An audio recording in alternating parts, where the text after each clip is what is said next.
Hurricane Hugo are still quite vivid. Vivid because it was, we hope, a once-in-a-lifetime experience, and because our lives have been changed since the storm ripped through the Carolinas on September 22nd, 1989. Families have spent months rebuilding homes devastated by Hurricane Hugo. As soon as there's some wind and I see things that were like what was earlier that night, I flash back into what happened later. Families are trying to cope with the emotional stress of life after Hugo.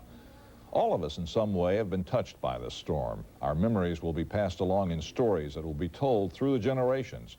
Another record of the storm was the one produced by WSOC Television, our video scrapbook. You may have seen it as a special on the air right after the storm, or on a videotape made to benefit the Red Cross.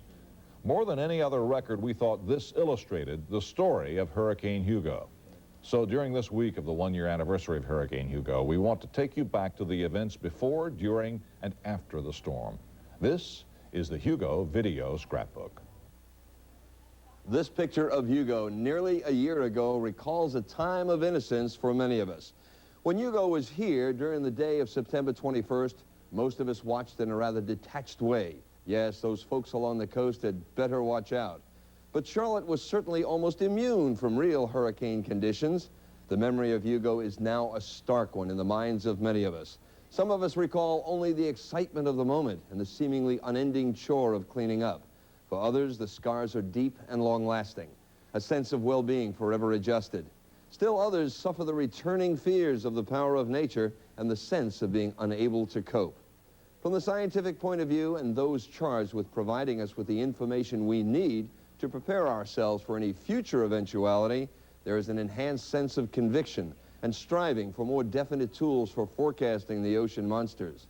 In truth, it is the nature and its capricious ways that remain in charge, and we, its unwitting and unwilling adversaries. The prospects for the future? Our abilities to cope with the return of a Hugo-like storm, and indeed the potential for seeing another storm of this magnitude, is colored by the very sketchy predictions of the scientific community that we may be in for a period of increased tropical storm activity along the nation's east coast. Not only more storms, but possibly stronger storms. These are very rudimentary predictions, guesses at best. We are cautioned that the forecasting skill on where these future storms will go and how strong they will be when they arrive will hopefully increase. Even if those skills do increase, it will only be in fractional amounts. Even before Columbus experienced a hurricane near Dominica in 1495, the natives of the Caribbean basin feared and deified the hurricane. As a matter of fact, the very name hurricane comes from the ancient Maya. Sunday, September 17th, Hugo heads for Puerto Rico. Although the seas have started to swell, this could well be the calm before the storm in Puerto Rico. Folks here are covering windows, buying groceries, and making evacuation plans. Hugo could hit Puerto Rico and the U.S. Virgin Islands by tonight or early tomorrow. Monday, September 18th, Hugo hits Guadeloupe. The storm hit Guadeloupe and the Virgin Islands yesterday, killing 9 people and leaving 10,000 others homeless. A charter boat captain watched the storm come ashore in St. Croix. Looking down the lagoon, we see a lot of sailboats intertwined and a lot of sails ripped and a lot of trees down, trees and power lines, and it looks pretty bad. Tuesday, September 19th, Carolina waits. In the last 2 days here in the Wilmington area, you can feel the interest in Hugo's path peaking. No one has packed up and left here just yet, and no one's hit the panic button, but there definitely is growing concern. Wednesday, September 20th, the coast prepares. Back here at Wrightsville Beach, there are preparations, even unofficial preparations being undertaken right now. Again, the National Weather Service or the hurricane forecasters have not officially said anything about where Hugo may be coming, but up here they are anticipating a possible landfall along this part of the coast. They are taking small boats, pleasure boats out of the water along the intercoastal waterway. A lot of the motels, which would typically be filled up during the week. This is a nice time of the year to be down here vacationing. A lot of vacancy signs as folks are pulling out, heading inland because of the possibility of heavy weather. People from Florida to Virginia are getting ready for Hugo because no one knows exactly where the hurricane will strike. In Charleston, the Navy sent ships at the naval base out to sea. They are safer riding out the storm there. Meanwhile, houses and public buildings were being boarded up in downtown Charleston with big sheets of plywood. The grocery stores jammed on a Wednesday night. Hurricane shoppers wiped shelves clean of batteries, bread, and bottled water. Many shoppers had to search long and hard to find what they wanted. Finding candles. Finding candles. Okay. Snacks, canned goods, charcoal, lighter, candles. Almost like camping out. Yeah, it's going to be exciting, huh? Masking tape also is in short supply. Nearly every window in town has been taped up. Charleston is ready. I thought sure we was going to drown last Wednesday night. Really, when the water started coming up to my chest, and I started screaming, hollering, praying.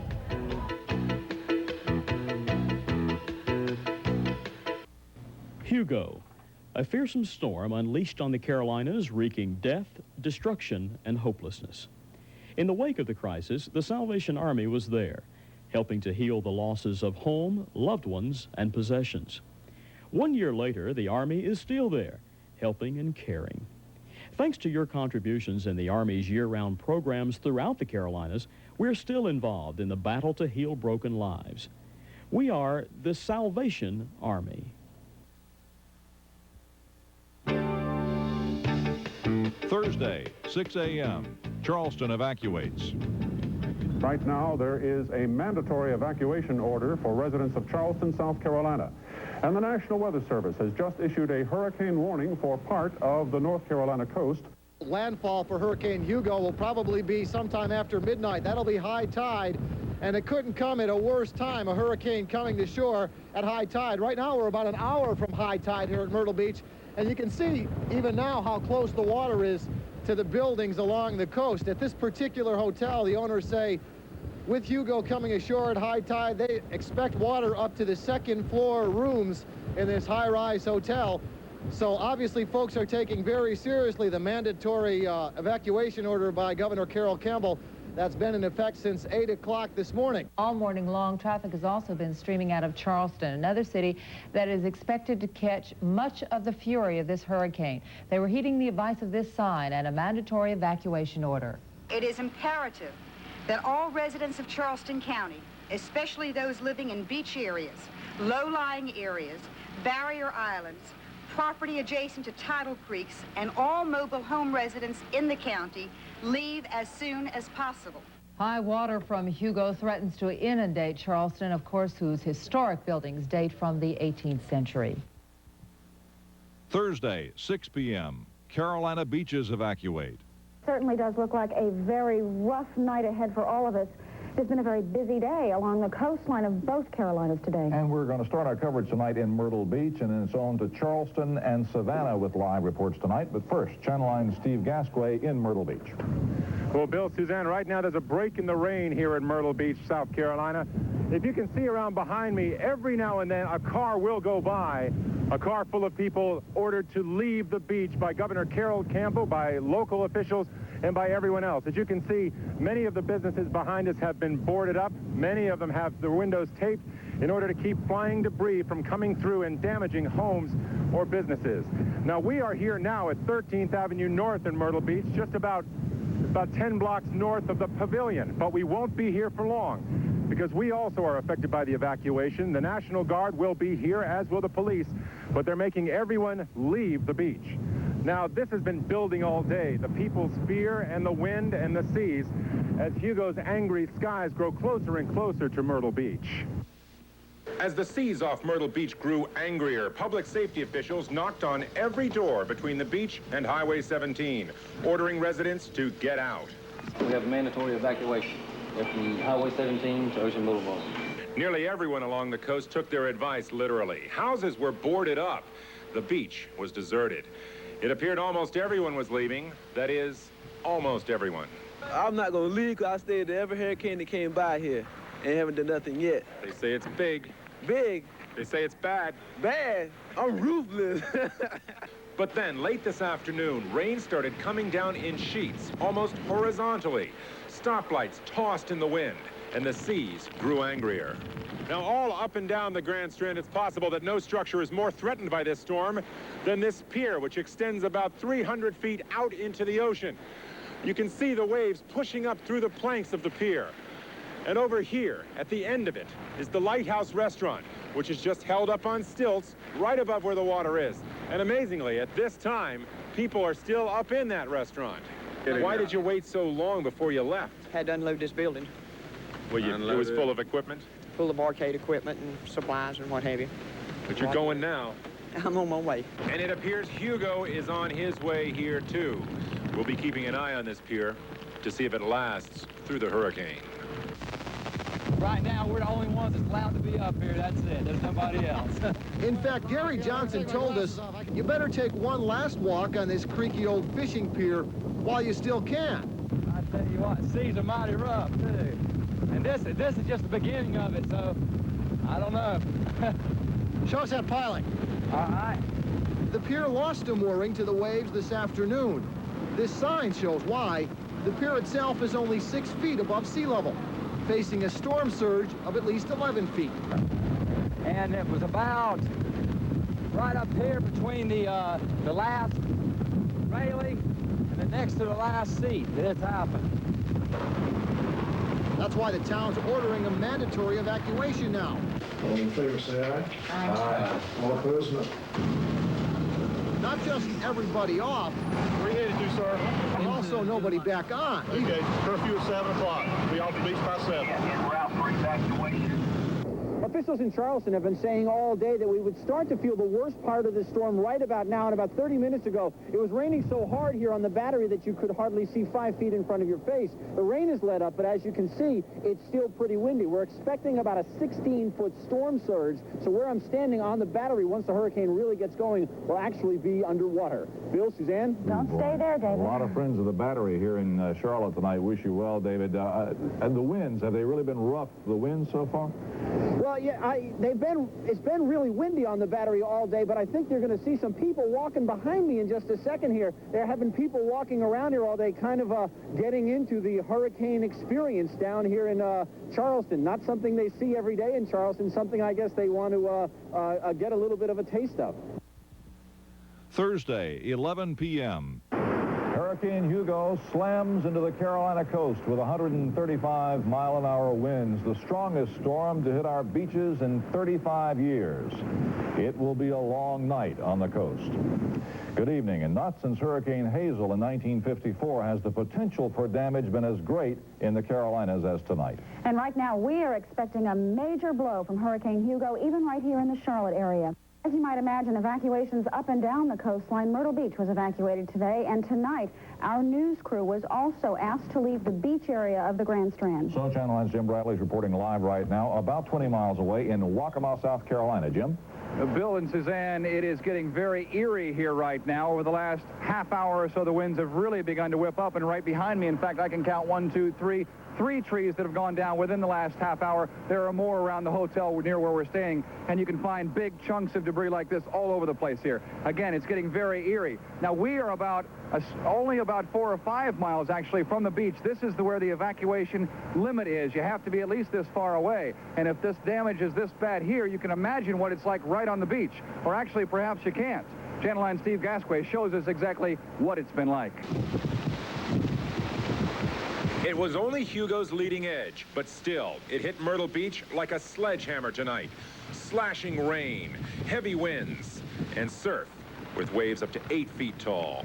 As the evening wore on, the conditions here on the beach got very dangerous. It's hard to tell what's stinging you more, the driving rain or the sand, which is coming up in billowing clouds almost to shoulder level. And with the ripping winds came Hugo's first destruction. Down came the sign from the yachtsman.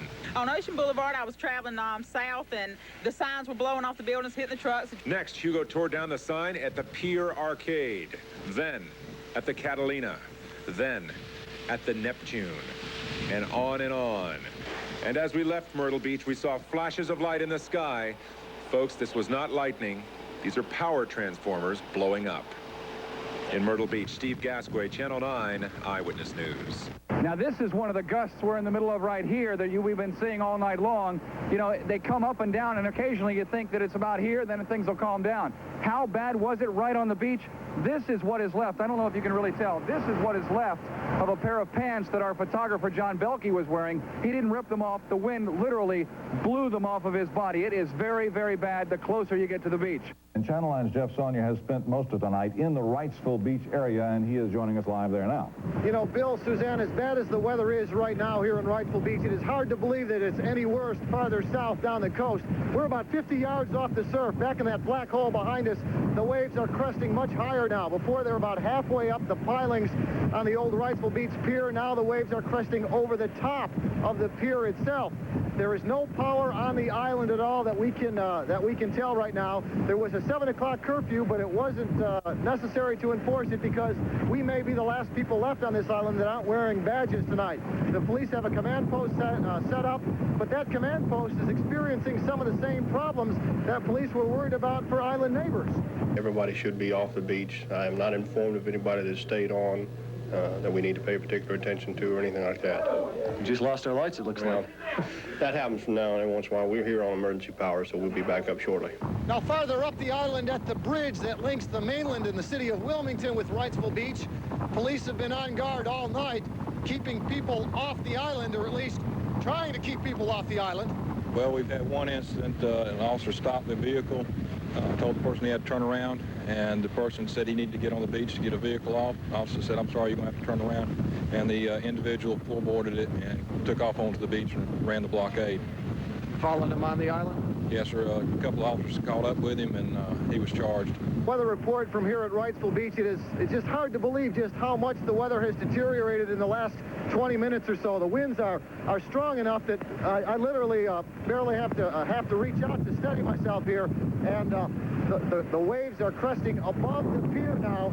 You can't see the waves, but they are inching up the surf behind us, partly because tide is coming in. We're about 2 hours from high tide, and partly because the winds are gusting and steadily coming in so much stronger now, Bill, here at Wrightsville Beach than they were even 20 minutes ago. Jeff, are they going to close down the access to that island tonight? As a matter of fact, the police said at some point they may even move off the island. That's just how bad the weather has deteriorated. It is worse than they expected it to be. They're coming up here about every 5 minutes to check on the surf conditions and, quite honestly, to check on our conditions to make sure that we're still okay. We're going to hang in here as long as we can, but possibly within the next 2 hours where we're standing will probably be underwater, and we'll have to move out with the police. Okay, David Haynes is now joining us live on the phone. David, can you give us the very latest? I assume you've been out in the streets very recently trying to get to places where you need to be tonight. What's it like down there? We're reporting 100-mile-an-hour winds. Suzanne, I'm in a car on the street right now. I'm at Meeting and Broad in downtown Charleston. If the winds are blowing at 100 miles an hour, that's probably an excellent estimate. This is like nothing I've ever seen before. It's like some kind of a vision of a watery hell or something. The wind is blowing and making these monster-like noises. It is absolutely terrifying to put it in a word, to be in downtown Charleston. They're expecting the eye of the hurricane to pass over here in the next 45 minutes to an hour and a half or something. Thursday, midnight, a powerful storm. This is a WSOC-TV update on Hurricane Hugo. And good evening again from Eyewitness News. Hurricane Hugo is assaulting the Carolina coast at this moment. The center of the storm now over Charleston, South Carolina. This is a Category 4 hurricane. Winds are already gusting to more than 100 miles an hour. There you see the storm just now assaulting the coastline at Charleston, and anywhere from Charleston north to Georgetown, Murrells Inlet, and Myrtle Beach probably are going to get the worst of that 12 to 17-foot storm surge. Then as the center moves inland, you see the expected path of it very close to Charlotte. That means that tomorrow we're going to have a stormy day, of course, including tonight, too. But tomorrow will probably be worst of all. Some possibility of wind gusts to 60 to 80 miles an hour around here, so we want to make sure that you prepare everything around your house. Make sure that all those loose things, garbage cans and so on, and that the puppy's brought in, because things are going to be a little bit on the tacky side with as much as perhaps 6 to 8 inches of rain around. I really think this is catching people off guard. They were expecting it here in Wright Beach to hit landfill about 2 p.m. or 2 a.m. rather. That's what they were preparing for. This has to be a surprise, not just to the folks here in Wrightsville Beach, but all up and down the Carolina coastline. They figured they had at least 2 more hours to get ready for this thing, and folks, it is huge, and it is big, and it is causing one heck of a problem all along the North and South Carolina coast right now. The eye is not going to go through Charlotte, and she thought Samantha was crazy, and then it did. Because I looked out the window, and it was just all gray. All the trees were like whirling around in the parking lot outside my apartment. I was like, oh no, this is really happening. My roof could blow off. I could die, you know, and it was scary.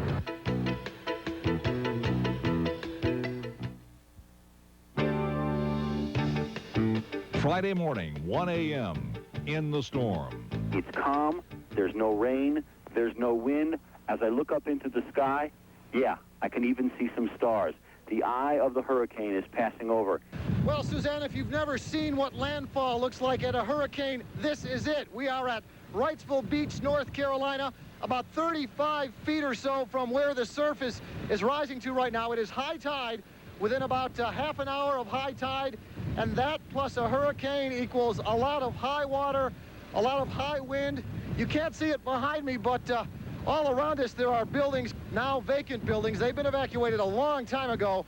The police had a curfew, as we mentioned, but no one was willing to risk staying out here in their homes because of the possibility of flooding. That possibility is becoming very much more real right now. The truck that we were operating out of, the huge truck that we were operating out of, was literally in danger of being swamped. The wind was so hard that we could not get the doors closed. The doors were pinned against the wall of the truck to the point that they were jammed up into the door handles. We could not get the doors closed. We literally had to drive the truck away from the beach with the doors open. We were evacuating, but we thought we may have to leave the truck behind at one point.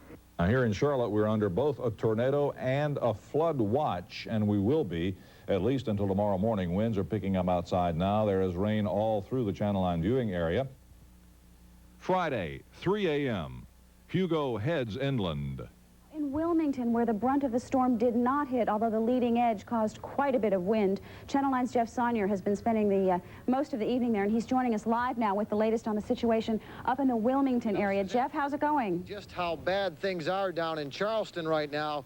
But while the worst may finally be over for those folks, the worst is still on its way for the folks up here in the Wilmington area. We are now back in business, so to speak, about 10 miles from Wrightsville Beach, where we saw you a little while ago. Now we're near downtown Wilmington, and you know, after spending the entire night right on the surf, right on the beach, it's amazing to see the difference just moving a few miles inland is when it comes to this particular Hurricane Hugo.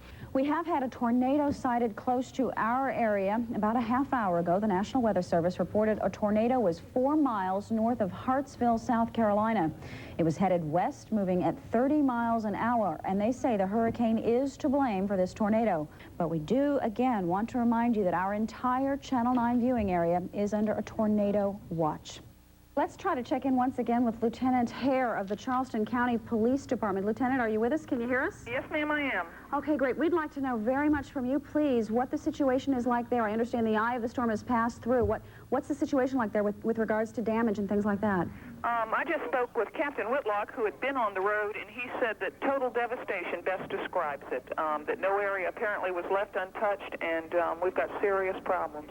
Okay, unfortunately, the news is not good. It's not encouraging, and I'm sorry to have to be able to report this to you. We have just gotten off the phone with a spokesperson for the County of Charleston, and they describe the situation to us as total devastation in Charleston. Basically, Charleston County has been devastated. We have collapsed buildings, we have ships up in rivers, we have hospitals that have collapsed, we have major damage to structures, we don't know how much loss of life we have injury, we were hit broadside head-on by a Category 4 storm. Good morning, I'm Colin Ferguson reporting. As Hurricane Hugo leaves a devastated Carolina coastline, it's starting to wreak havoc in our area. Already power lines are down throughout the Channel 9 viewing area. Wind gusts are up to 83 miles an hour, with the worst yet to come. By mid-morning, winds will be staying at 60 to 65 miles per hour sustained. gusting again to more than 80 miles an hour. This is going to last all morning, folks. It's going to be a very rough morning indeed. The eye is right now about to be passing over the Charlotte area. Because the hurricane is so unpredictable, emergency officials have a difficult time deciding just how to tackle the problems it will cause. But plans to keep people safe are underway. At this time, based on the reports that we have received in a preliminary nature, the Grady Cole Center is going to be open for people who have been forced out of their homes as a result of the damage or as a result of loss of power or for whatever reason. There's even one report tonight that about 90 miles from Charlotte in Columbia, South Carolina, winds are blowing in excess of 80 miles per hour. And maybe from just looking at me, you can tell that those winds are headed right this way. Already, the force of the winds have caused damage in several parts of the city. Emergency officials say it will probably get worse before it gets any better. It looks as though Hugo will make a strong appearance in Charlotte. Right now, the only thing emergency officials advise is hold on and keep safe. Ron Fudge, Channel 9 Eyewitness News. Let's take a look at storm track radar at this hour, show you what it looks like. We have a lot. That complete red donut around us is some fairly heavy rain, as you might well know. The beeping you hear around us are emergency messages coming in, and we also have the ham network who are reporting all sorts of problems around the region. If you don't have to go anywhere this morning, don't. The best thing to do is to wait this thing out. There's too much debris in the streets, and we've been hearing that kind of report all throughout the daytime hours today. I'm Cullen Ferguson, and this just in. Charlotte-Mecklenburg schools are going to be closed today. Charlotte-Mecklenburg schools are going to be closed. Friday, 6 a.m., a total Carolina assault. The eye of the hurricane right now is moving over the Charlotte area, and wind gusts are up to 90 miles an hour with sustained winds around 45 to 50 miles an hour. All across the Piedmont, people are taking precautions, many hiding inside interior hallways away from windows. If you're not doing that, you probably would be well advised to do that. There are unofficial reports of a 10-foot wall of water crashing into the coast. Channel 9's Jim Bradley is joining us live via satellite now with more on how hard Myrtle Beach was hit. Jim? Cullen, it's been hit pretty hard. There has been some substantial damage at Myrtle Beach. We do know that some roofs have been knocked off. A lot of power lines are down. Windows have been broken. We understand there may be some looting going on, and we do know that State Patrol people are keeping people out of Myrtle Beach right now. A lot of people anxious to get in. We can see a lot of cars on the road out here. They are, as we understand, not letting people in right now. So that's the situation, Cullen. Yes, and Governor Carol Campbell has put out the message that ordinarily the National Guard is not armed in situations like this, but in the case of this storm, they are armed, and they're warning everyone not to loot. Thank you very much, Jim. And certainly daylight will soon be arriving down there, and they'll be getting their first good look at the damage at Myrtle Beach.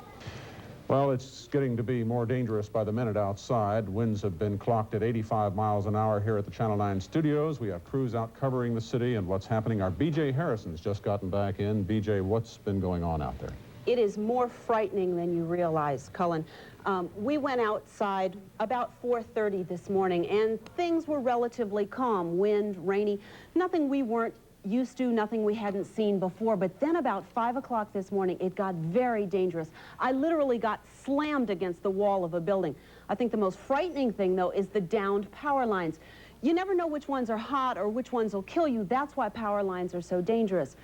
The trees were snapped and uprooted. They're everywhere on both sides of the street. They're across the street. It's very dangerous. Well, we here at Channel 9 have taken a bad hit from the storm. Our local broadcast tower on our front lawn, a landmark here at Channel 9, fell down about 15 minutes ago. We have another tower in Charlotte, so we will be able to continue to bring you broadcasts and satellite shots from the coast. But our tower out here on the front lawn has fallen and broken, and we have downed power lines as well.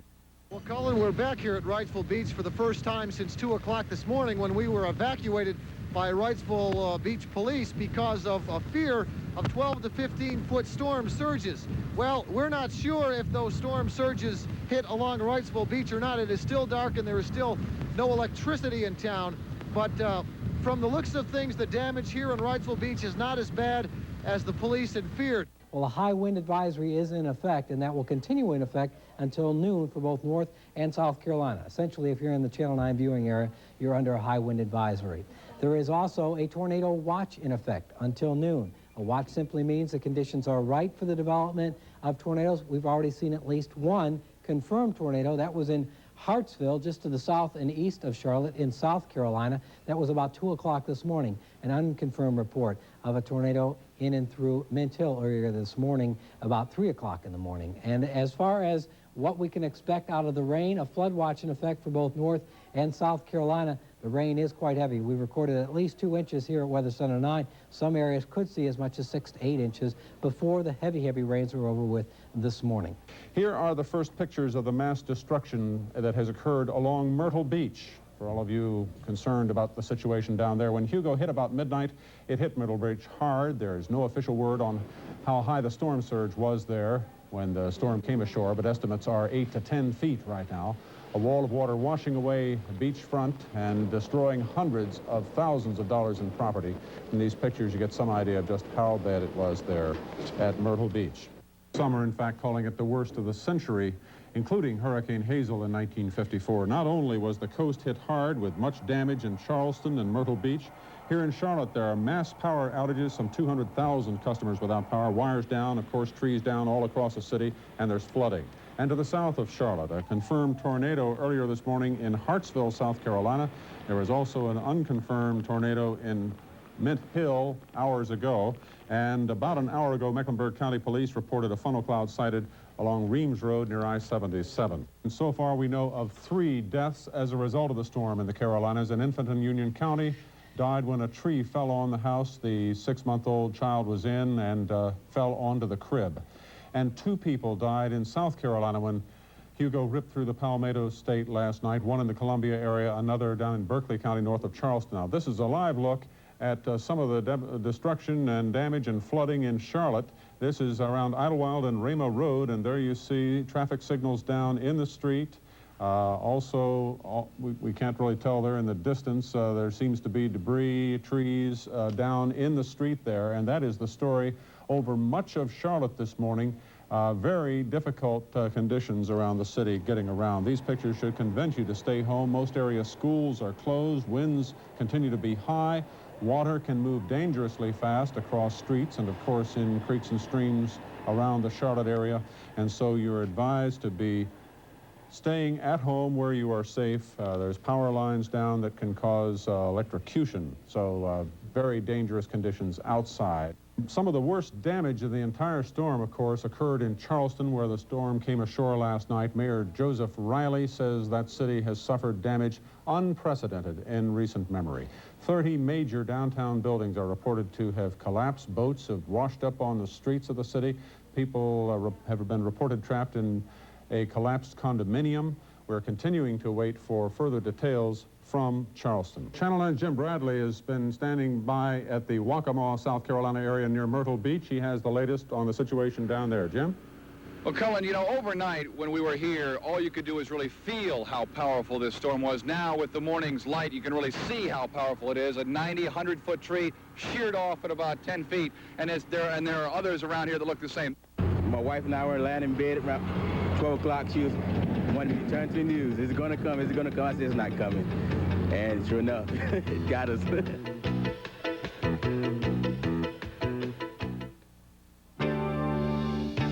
Friday, noon.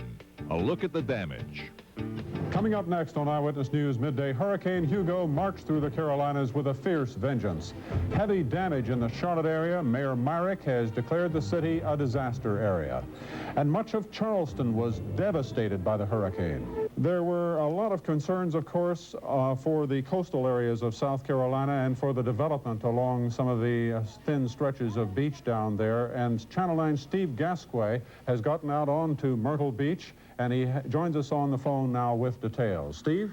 Hi, Cullen. Photographer John Belkey and I walked from the Intercoastal Waterway across the bridge into Myrtle Beach today, and the farther we got to the coast, the more destruction we saw. We'd like to show you some pictures that we were able to satellite out of Conway just a few moments ago. The Holiday Inn downtown, where Channel 9's storm team reported live just a couple of days ago, The ground floor of that is virtually destroyed, flooded out. The boardwalk in front of it is gone. Palmetto trees lie through its windows. Other images we're seeing here, an underground parking garage completely flooded out to about the 7-foot level. The pier we reported on yesterday has been completely washed away. Nothing remains but sticks pointing up into the sky. The Pavilion Arcade is still there, but the boardwalk in front of it is gone. Now, among all the damage that we're talking about and that you're seeing, police say that there were no reported injuries and no deaths here on the Grand Strand in Myrtle Beach. Well, Hugo marched through Charlotte beginning about 2 o'clock this morning. Heavy winds and rain damaged homes and businesses throughout the area. Roads in many parts of the Piedmont are impassable because of trees down across roads. Virtually all the Duke Power customers in Charlotte-Mecklenburg, some 200,000, are without power. They came here looking for protection from the storm, run out of their neighborhoods, their homes by the high winds and pounding rains of Hugo. Billy Jones and his sister's family say they literally had no choice. They had to leave to survive the storm. We lost our power and the trailers started shaking. And it was getting too high of winds and trees were starting to knock down around the area and stuff. The shelter lost its power too just after 6 a.m., but people still came, about 80 in all. Some of the younger kids slept through the storm, while parents listened to the radio reports, waiting for Hugo to move on. The phones stayed busy at the shelter too, but Cherry Smith of Harrisburg said she didn't have lights or a working phone when she abandoned her mobile home. It's bad. It's real bad. Real bad. Were you afraid to be in your house? Yes. That's the reason why I left, because I was scared, and so I needed to go someplace where I'd be safe. By 11 a.m., the safe haven was starting to clear out. Folks were packing up and going home to see what was left of home. B.J. Harrison, Channel 9, Eyewitness News. Of course, you don't have to look any further than your own backyard to see destruction left by Hugo. Channel 9's Mark Becker has been out in the city of Charlotte to seeing what Hugo did here at home. He's joining us live from a North Charlotte neighborhood. Mark? Cullen, you're right. I don't think you have to go any farther than your back door, actually, to walk out and see something like this. We're on Keswick Avenue, which is off of North Tryon and North Graham Streets. There is one tree here. I parked on the other side, had to skip over a couple trees to get to that one, as you see some cars down. What's amazing is people are out here already starting to clean up a little bit. I don't think anyone, though, expected Hurricane Hugo to hit here quite as forcefully as he had. In fact, people here say Hurricane Hugo may be the worst single storm this area has ever seen. The damage here is so extensive that by mid-morning, the people running the city and county had made up their minds to ask for disaster area status. We've had reports of trees down on top of houses, on top of mobile homes. We've had, obviously, wrecks. Police and medic crews alike have been trying their best to carry on as normal. And perhaps because the storm hit in the middle of the night, they've gotten some help. There have been relatively few people hurt. But the power problem, that's a different story. This fallen power pole is in 4th Ward, but it could be just about anywhere in the city. That's how many lines are down here. But Duke Power says they're not even going to begin repairing lines like this until they're sure the storm is over. And city cleanup crews have been at it since early this morning, although it's sometimes difficult to tell. On the square, for instance, where they've been clearing debris from the office tower under construction. And it's very slow going. Yeah, they wanted to get the mall open up because they knew there'd be some people down here checking out their business and stuff, and we wanted to get it opened up so we could have a little thoroughfare through here. As you can see, it's a mess. Now, you heard me say that the city hopes to get this area declared a disaster area by the state. That will make Charlotte eligible for aid from both the state and from federal agencies, things like the National Guard. People could be called in to help with the cleanup. But I was pleased to note the high level of readiness and the cooperation in both states to deal with this. People responded to the emergency very well. The local law enforcement and other rescue and emergency units and the volunteer organizations just do a magnificent job for us, and all of you ought to be very proud of that. I think we had 40 trees here on the lot, and we got maybe 20 left, and about 5 of them are on the house. Unbelievable damage as you drive down the streets. it still amazes me how much damage the winds did, knocking down the big oak trees.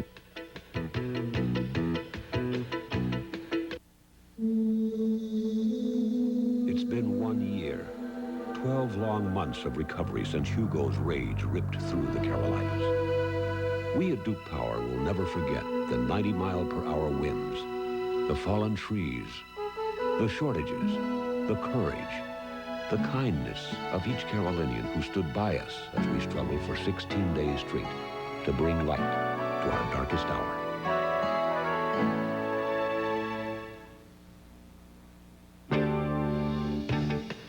Friday evening, 6 p.m., Hugo's Wrath.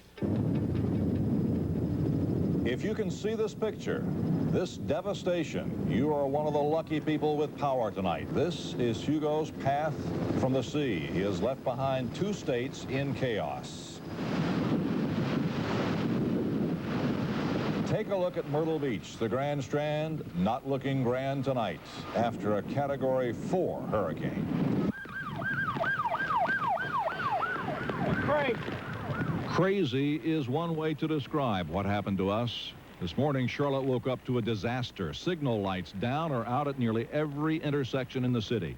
People were told to stay at home today, and those who didn't often found flooded streets because the rains came fast. Perhaps Charleston took the worst of the storm, the mayor there asking people to stay away from his city, and Charleston is under a curfew tonight with guards standing by. Electricity is a major problem throughout both Carolinas. At least 1 million people are without power, and we're told it may be several days before the lights go back on.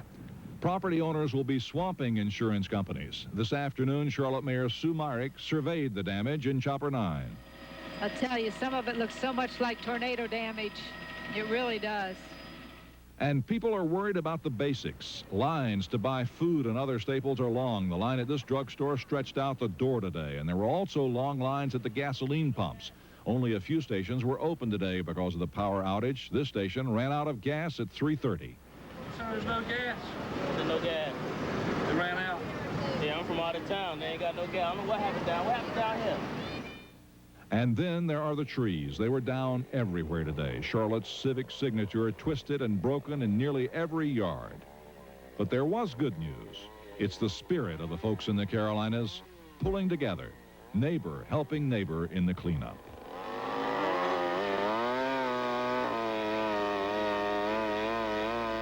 Decisions being made at the City County Emergency Management Center, and that's where Channel 9's Mark Becker is joining us now with live details on the very latest. Mark? Janet, late this afternoon, Mayor Myrick declared Charlotte officially in a state of emergency. Quickly, the county commission extended that to include all of Mecklenburg County. Now, under a state of emergency, officials could order a curfew, but they have decided in this case not to. Janet, Phil? I know there's a lot of concern about the lack of electricity and some shortage of food, but I guess the good bright point is that we do have water. There don't seem to be any problems with that, do there? No, the water we heard from county officials and city officials today, despite what you may have heard to the contrary, is clean, it is drinkable. Don't have to worry about drinking or water in the city of Charlotte or Mecklenburg County. Now, 2 of the pressing concerns for thousands of people today, power and food. Duke Power Company is telling us that some customers may be without electricity for several days. Now, more than 500,000 homes and businesses lost power at one time, 200,000 here in Charlotte alone. Crews are scrambling to make repairs. It's just that there are so many lines down, and in many cases, the crews have had to wait for big trees to be removed before they can even start their work. Now, lack of power means refrigerators are warming up and food is thawing out, and that has created this rush you're seeing on grocery stores. Many are still without power, and they're unable to open, and those that were able to open quickly attracted long lines today. We drove around all the way around town all day, and hey, no place was open. No place whatsoever. We went to Harris Teeter over at South Park and Harris Teeter at Sharon Shopping Center. Neither one of them are open, so Okay, this store's just closed. What are you going to do now? Look around for another store and probably go back to a 7-Eleven again and stand in line. Of course, the staples, bread, soft drinks, milk, and ice are going very quickly. There will be a number of stores open tonight. Now, we've shown you the damage in Charleston many times throughout the day today, but I know that a lot of you have not seen that because you have not had electricity. Yeah, that city is simply devastated. David Haynes watched it all happen last night and went into the city today to get the very latest, and he's with us now by satellite from Charleston. David? Watched it all, and unfortunately for me was right in the middle of it. Janet, this is a piece of roofing material. This is a very common sight on the streets of Charleston today, and this is also a very common sight. Yesterday, this was 3 office buildings just off Meeting Street. Today, as you can see, it is a pile of rubble, and that is pretty much the whole picture for Charleston and the islands, Sullivan Island, Isle of Palms, that are around this community. It is going to take a long time to clean up from last night's mess. People were huddled in the hallways of homes and hotels all over Charleston all of last night. Then, when the eye of the hurricane came through around midnight, people with flashlights came out to see the damage. I opened a kitchen door here and came out and saw this copper wrapped around here, and it busted a railing here in the column and flew off the bank building next door. This is it. The eye of a hurricane in downtown Charleston. It's about midnight right now, and as you can see, no wind in the palmetto trees. Everything is quiet. I don't even need a raincoat here. There is floodwater and some kind of debris, and it's all over the street down here. It's calm and it's quiet right now, but we all know that the worst of Hurricane Hugo is still to come. The damage from the first half of the storm was slight compared to what was found when Hugo had finally left. Nearly every street in the city has trees and debris on it. Power lines are down and electricity is expected to be out for several days. There is no running water. Houses and buildings all over town have taken hits from Hugo. The water was up over, it was up over that car and probably up to where probably up to where the brick wall is. Everything above. That brick wall must have been about 10 feet high. At the marina, there are more boats in the parking lot than there are in the water. The National Guard has been called in, and a 6 p.m. till 7 a.m. curfew has been declared. Charleston has seen lots of bad storms over the years, but even lifelong residents say this was the worst. And those who stayed behind say next time things will be different.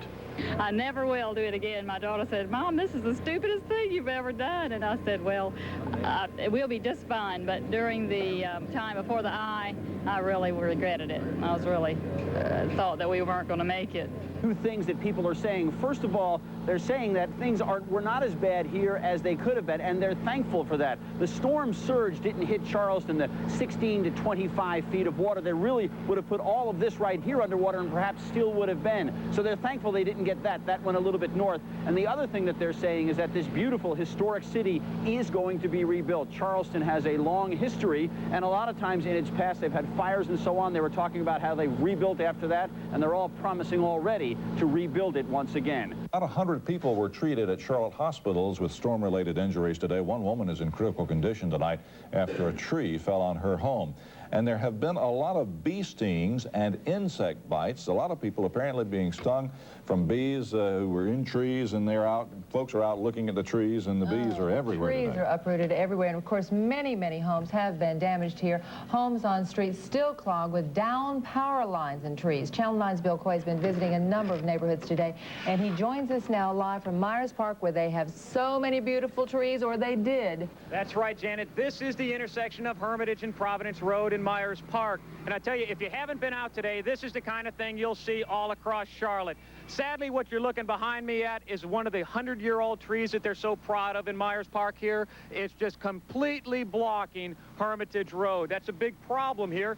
Here is another problem. You've got a power line here. I'm certainly not going to be touching it. It may be hot. It's the kind of thing that we're seeing all across the town today, and it's one of the reasons why there's no power. Now, a number of these trees have just crossed roads in Charlotte, but on a number of occasions, sadly, these trees have hit people's homes.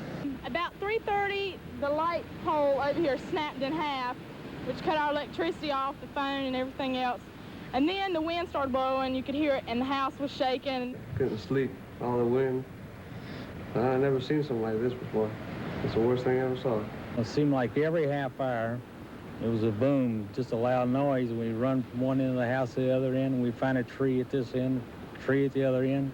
3 different families in 3 different Charlotte neighborhoods who all felt the wrath and power of Hugo. Bernie Kremens moved to Charlotte 6 weeks ago from the Virgin Islands to get away from the tropical storms of the Caribbean, to settle in a beautiful southeast Charlotte neighborhood landscaped with tall trees. This was a day to get by with a little help from your friends. Mary Ann Thompson's home was clobbered by trees and power lines. A huge branch punctured her roof. Her Uncle Ward Green has been working since dawn to help her dig out. Well, it's going to take days, I expect, to cut all this stuff out and get it out so we can get the cars out. We've got to get that thing out of center of our house. But, you know, the insurance companies aren't open, so you can't do anything. We first came out at 7 o'clock when it first started getting light, and the wind was blowing really bad then. Blowing so bad was an understatement. And you wondered what was going through the mind of this little guy as he tried to understand why a tree crushed the front of his home. For those who left home, it was dangerous going. This is Carmel Road, where trees blocked driving lanes and crushed parked cars. Residential damage was spread and scattered all around town. These homes are in Myers Park. But it wasn't just homes damaged here. Hundreds of trees that took hundreds of years to grow came crashing down, blocking the boulevards, causing residents to reflect on the irreplaceable loss in this city of trees. Well, you think about the time it took for these trees to mature and the neighborhood to mature, and then it'd be wiped out in just a matter of a few hours. Bill and Janet, I think a lot of people are still trying to digest what all this means to their life and the way that the city's face has sort of changed tonight. But right now they've got immediate questions like what are they going to do about food tonight if they didn't have any stored up, and certainly how are they going to keep their homes lit without any power. Back to you. Yeah, Steve Gasquet has been there. He is in Waccamaw, which is near Conway. Steve, what's the situation? Well, Janet, Bill, right now behind me, you can see some tens of thousands of cars lined up trying to get over the Intracoastal Waterway back to homes and businesses in Myrtle Beach. Photographer John Belkey and I spent 4.5 hours on Myrtle Beach today in the Grand Strand from the Dunes Club down to Murrells Inlet. And if what we saw is any indication, these people are in for a terrible shock. This is why the Grand Strand was locked down by law enforcement officials. Houses in Surfside Beach, torn away from their foundations by Hugo's wrath, thrown across the road like little boxes. A 52-foot luxury yacht and other boats, torn away from their moorings and thrown about the length of a football field into a parking lot. Last night, we showed you this pier in Myrtle Beach. This morning, it's gone. This is just like a bad dream come true, and it's just totally devastated. Riding in the back of an old pickup truck, we toured the Grand Strand from the Dunes Club in the north to Murrells Inlet in the south. It was like a police state. The Army National Guard is everywhere, heavily armed, driving their all-terrain vehicles. They are there to prevent looting and also to prevent injury by things like this. Power lines draped over the roads, not to mention mobile homes draped across the roads, Jeeps lying in ditches, signs shattered in the streets, sailboats careened all across a golf course, underground parking decks submerged, filled with water. The storm spared nearly no business, nearly no home, not even the house of the Lord. Now, as we said, there are a lot of people lined up right now trying to get back to their homes and businesses in Myrtle Beach. What they'll find there is no electricity and no water right now, but still, they're lining up by the tens of thousands. Back to you, Bill, Janet. Okay, thank you very much, Steve Gasquet in Myrtle Beach. Of course, we weren't the only ones in this part of the state to take part of the hit. In Union County, again, we see trees on top of houses. The people who live in this house are all right. Union County officials are asking people there to conserve water. They've had several water lines break. Signs, wood, and twisted metal line the streets of downtown Monroe. And then there are the chicken and poultry houses. Many were flattened. Poultry owners say they will lose about 40,000 birds. The storm also ravaged parts of Lake Norman. The 80-mile-an-hour winds were enough to sink nearly 40 boats at the Lake Norman Yacht Club alone.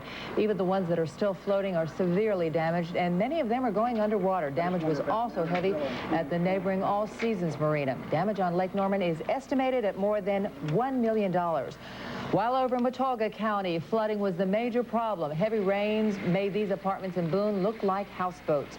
The driver of this red car had her trip cut short by high water, and these planes might as well have been submarines. Highway 321 between Boone and Blowing Rock was closed by rock slides, and this convoy of propane tanks are a floating tribute to the power of wind and water. We aren't sure exactly what to expect tonight. Darkness can bring on a whole new set of problems in a city that is almost entirely dark and without electricity. Officials decided not to impose a curfew here in Charlotte-Mecklenburg this evening. And that is one of the options that they do have when we are under a state of emergency, which, as we mentioned, we are. And we'd like to know how officials are going to keep the order here. They have set up an emergency management center, and that's where our Mark Becker is right now. Mark?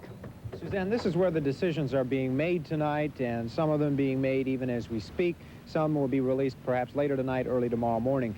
The mayor declared that state of emergency tonight after she got or this afternoon actually, after she got a chance to see the devastation and the damage really from the air. A view from Chopper 9 gives you an idea of just how widespread the destruction of Hurricane Hugo is. The police took their own helicopter up this afternoon, and officials say it gave them the best picture of the destruction as well. Now, they've been able to plan their answer to the damage by what they saw from the air. The first step, actually, is going to be clearing the streets.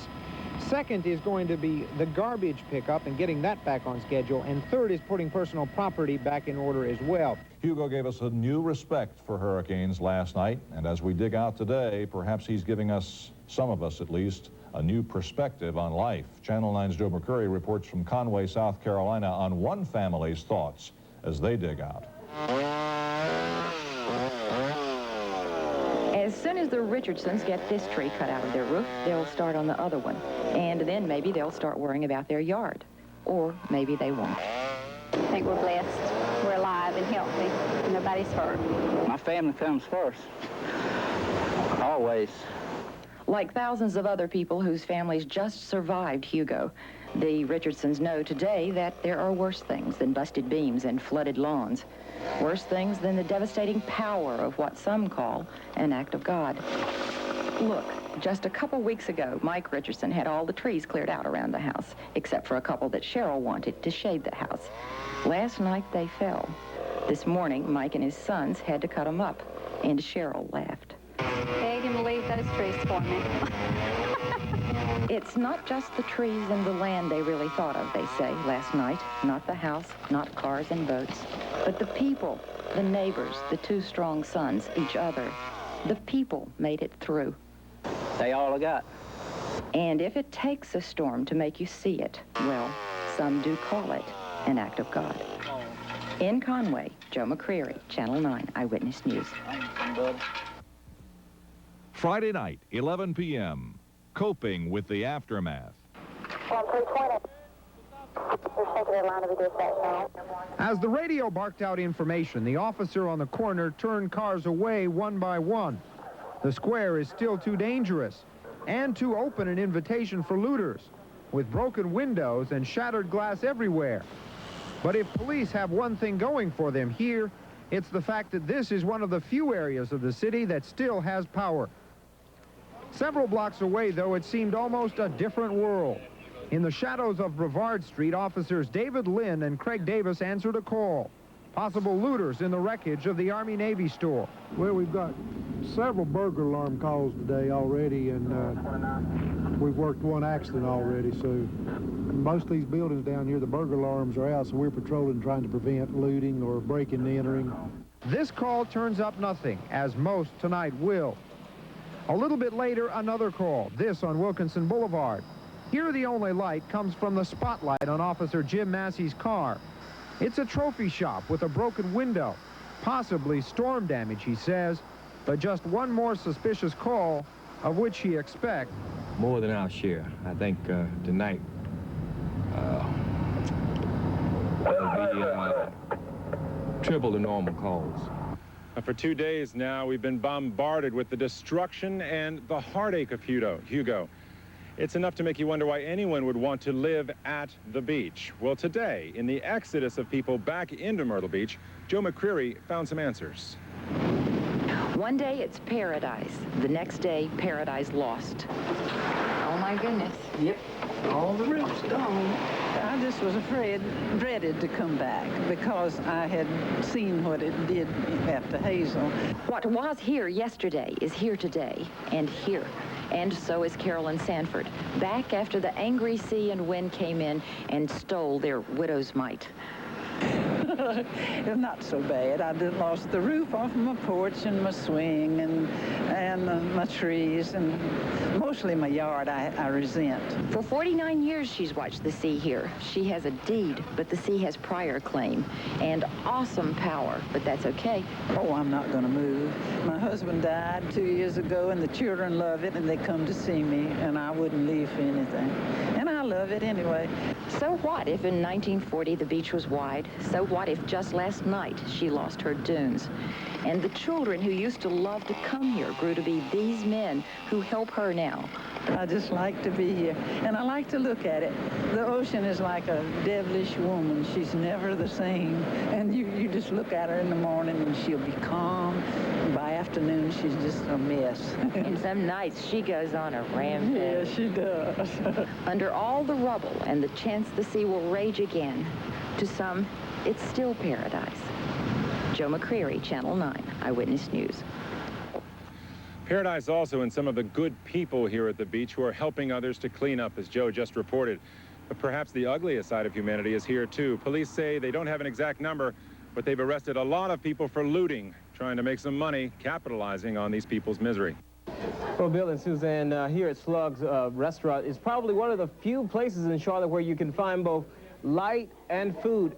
Hurricane Hugo left a lot of people without power, but those people in the dark are finding things to do. Crews worked into the night trying to restore light to the hundreds of thousands of powerless Charlotte residents. Residents like George and Ruth Pappas, married for 22 years. And this is the first time in a long time they have sat by kerosene light and just talked about old times. And I've been talking about when I went to school up in the mountains, about 4 years. Food on the grill and the spirit of partying in the air. This group didn't seem to mind being in the dark.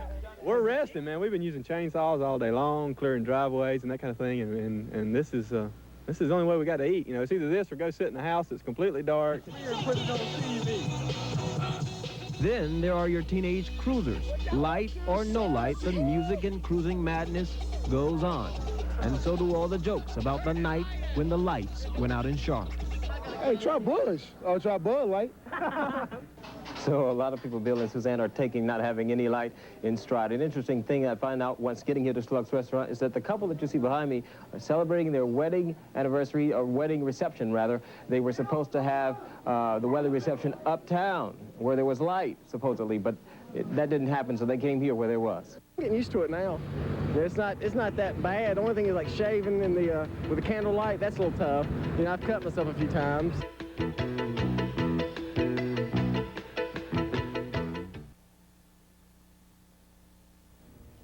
It is 1 year since Hurricane Hugo hit, but as you watch this special anniversary showing of our video scrapbook, you feel as if you're back in the middle of the storm that would turn out to be the most destructive in this nation's history, costing $7 billion, and the cleanup continues 12 months later. But as we rejoin our special look back at our video scrapbook, it is just 1 day now after Hurricane Hugo. We have not yet begun to think about the cost. We're more worried about surviving the aftermath of the storm. Saturday afternoon, 1 p.m., Charleston, the day after. Well, we're going to go out to the coast now. There is some good news to report from Charleston, South Carolina. Mayor Joseph Riley, pardon me, he has met with officials of South Carolina Electric and Gas, and he says they hope to have power restored to the hospitals there by late today. Again, to the hospitals in the Charleston area. They are number one on the priority list.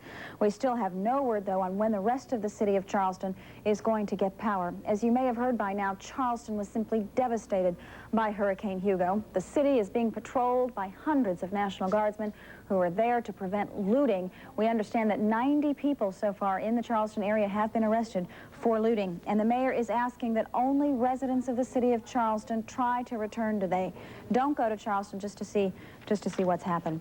The NCNB building alone lost 65 windows, and there's still a lot of danger in the downtown area. The view from the NCNB building reveals some pretty heavy damage also in the First Union Tower. Work crews hope to have all the broken windows repaired in time for normal business operations on Monday morning.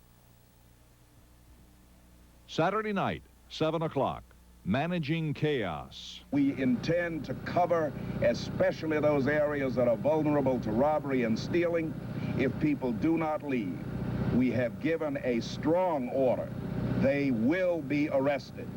Now, it's important to remember that a curfew is not in effect. What police will be doing is arresting people in suspicious areas only after they refuse to leave, after they've asked them. Mayor Myrick has joined us right now. Mayor, let me ask you this.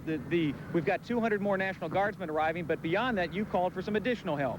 Right. We have requested help with traffic because starting tomorrow and especially on Monday, we're going to have a difficult time. The intersections the traffic lights are not working. They're not going to be back up for some time. Even the railroad crossings, people need to be certain that they stop at railroad crossings because none of the warning lights are working. What's the first thing you did when the power came back on? Praise the Lord. But for every Fay Wingate, there are still 100, maybe 1,000 A.W. Cronkies sweating up a storm outside with a freezer full of food melting inside. Some of it, I imagine, probably be all right if we get some power shortly. But if we don't get it before very long, why, it's going to be SOL. Gone. Most of us today are in the same boat, beaten for now by this and this. Most of us, but not all. Some people, it seems, are getting along just fine without Duke's power. We've got a generator, and it provides power for our microwave, our crock pot, and the toaster oven behind us over here. And also the neighbor on either side, we're furnishing them power for the bare necessities. Pete Halsey is a generous man, getting his neighbors hooked up with his generator, but obviously Pete Halsey is one of the few, not the many, in this situation. Still many, many people without power tonight. This huge oak tree is the reason that Steve Newman spent most of his day on the roof of his home in Elizabeth. Down below, he got some unexpected help from two guys who were driving by and just decided to pitch in. I've got a chainsaw. I got two friends on this street. One didn't need my help. I ended up here second place, and you see what's happening. The spirit is real important right now. There's a lot to do, and the more it gets done, the more people can get back to some kind of normalcy. Getting back to normal is going to take weeks, maybe months. But neighbors pitching in to help neighbors is turning out to be a silver lining from Hugo's destructive cloud. I think it is really a time where everyone's pulling together with one another. None of us has everything we need, but together we're finding we can pool our resources and basically take care of each other. I can manage to open a can of cold pork and beans, a loaf of bread, and cheese, and that stuff, because you just have to cope with what's going on. Frank Burdell is one of many senior citizens living in Elizabeth. His home took a direct hit from this old tree. And like many people, he's worried about insurance. The main thing is kind of get yourself adjusted, then talk to the insurance people. And hope and pray we can get it back like it was halfway. Most people are trying to keep a good attitude about the aftermath of the storm, but here on Greenway Drive in Elizabeth, it's a little bit easier said than done because 9 trees are blocking the street. People are having difficulty getting in and out. We've talked to the command center several times, explaining that Greenway is completely immobile and that we have elderly people here and people with babies, and they've told us we're on the list, that they can't give us a priority. And the priority here on Greenway is to get the street cleared and open. The other major issue, like almost everywhere else in Charlotte, is power. Some of the older folks in the neighborhood are worried about break-ins. The alarms are all down. We'd really like to be able to have some electricity to have some burglar alarms, if nothing else. Street lights are out. It's a little scary here at night, not knowing where you can go or how you can get help. Right now in most neighborhoods, it's a matter of getting by with a little help from your friends. Bill Coy, Channel 9 Eyewitness News. South Carolina Governor Carol Campbell today ordered 2,600 members of the National Guard to the South Carolina coast. They are there tonight to enforce a curfew. He toured the area again today and said that he has never in his life seen anything like it. The governor said it's beyond your worst nightmare.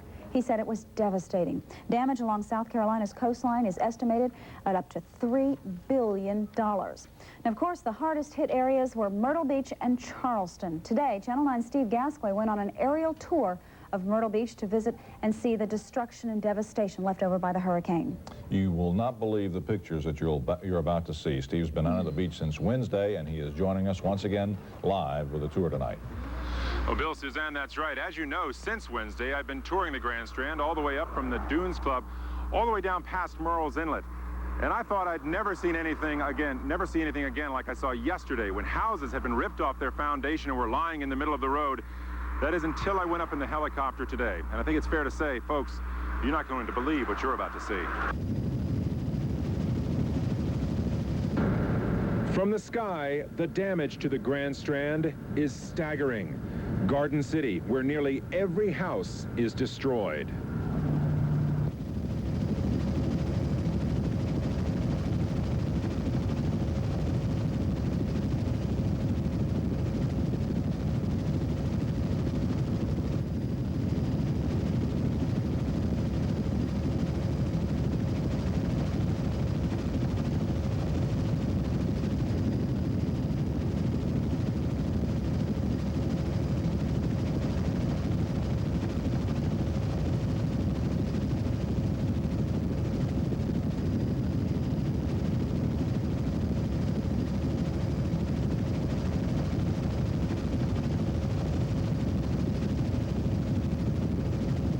Where Hurricane Hugo slapped back utility poles, where it threw mobile homes into a creek.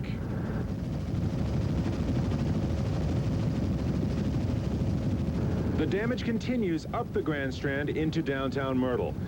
This is the hotel where Channel 9 did its live reports as Hugo was coming. 12 hours later, the entire bottom part of the Holiday Inn was destroyed.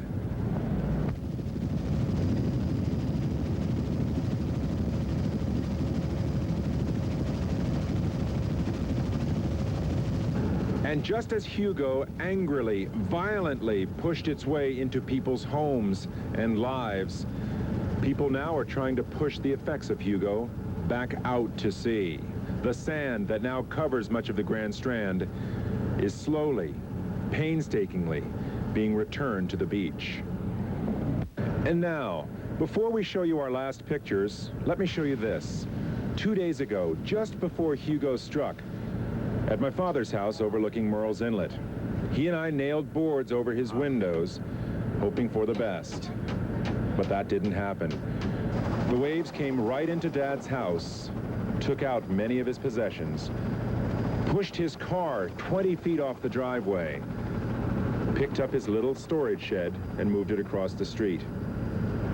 The house is now a total loss, and like so many other families up and down the Carolinas coast, Hugo will never be forgotten by our family. And you know, to make matters worse, Thursday, the day Hugo hit, was Dad's birthday. A typical scene in Charleston after the storm. A family walking a few miles from a shelter to their home.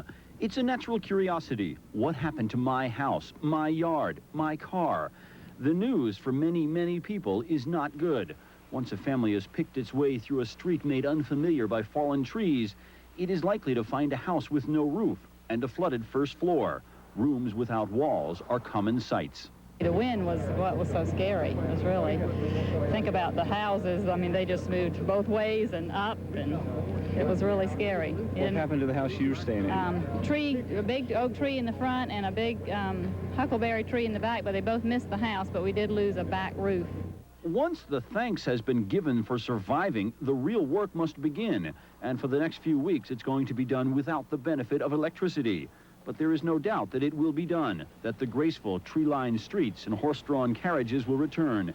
It won't come easy, it won't come fast, but Charlestonians promise that it will come. This very proud city has weathered storms and hurricanes, tornadoes and earthquakes, and each time this city rebuilt itself.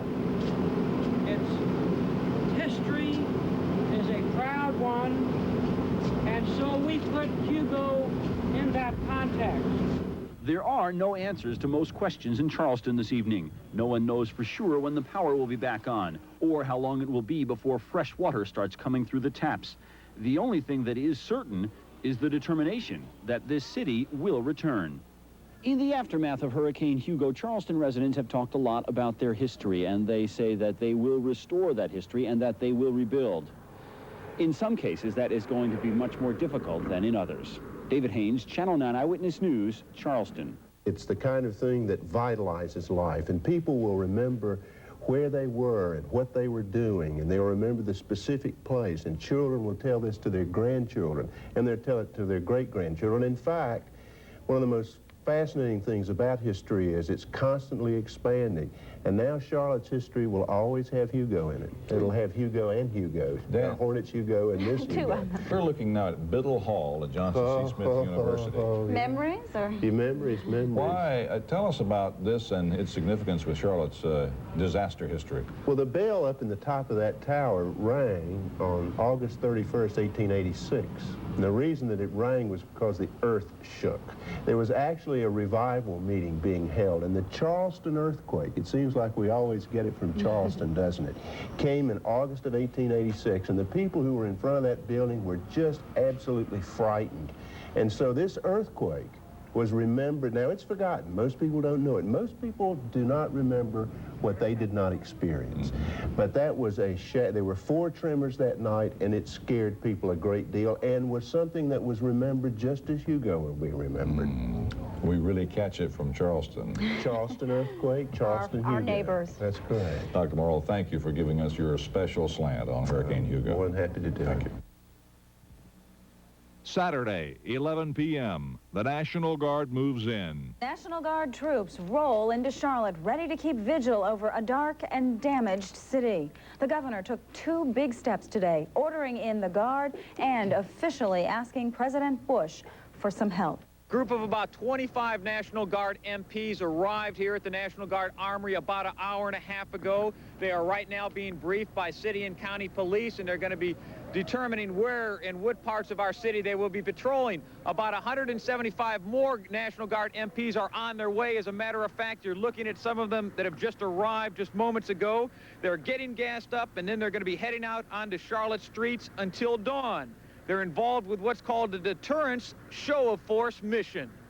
The MPs began arriving at 9:30, and all 200 will assist Charlotte police to patrol areas of the city where looting and break-ins are most likely.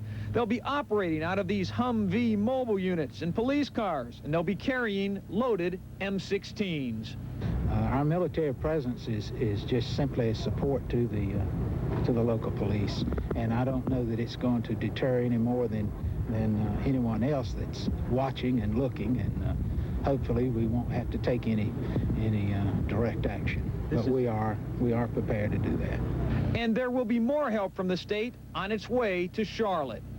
For traffic control, we need the presence in the intersections come, Monday when people start going back to work again, because the traffic lights are not going to be working. There's just no way for Duke Power to get it all up. There's 400 and some of them that are down, and it's impossible. So we need presence of them, and they will be working on state-numbered roads only, and that'll free up our people to do the other way, the other roads. Now, Mayor Myrick says that about 100 National Guardsmen will be out helping with Charlotte traffic tomorrow. The idea is to try and cut down on the number of people who are driving a little too wildly in our city, where so many of our traffic lights are not functioning properly. As for these National Guard MPs in terms of security, the mayor says they will be here patrolling our streets from dark until dawn, just as long as they are needed.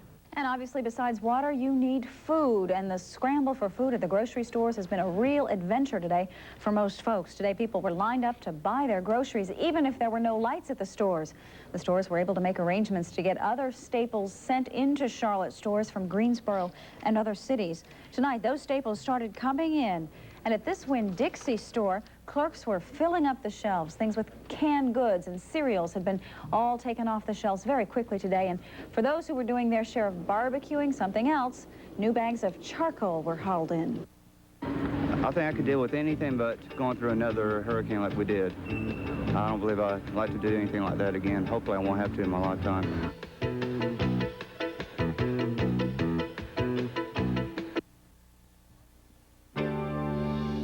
Sunday morning, 9 o'clock, repair work.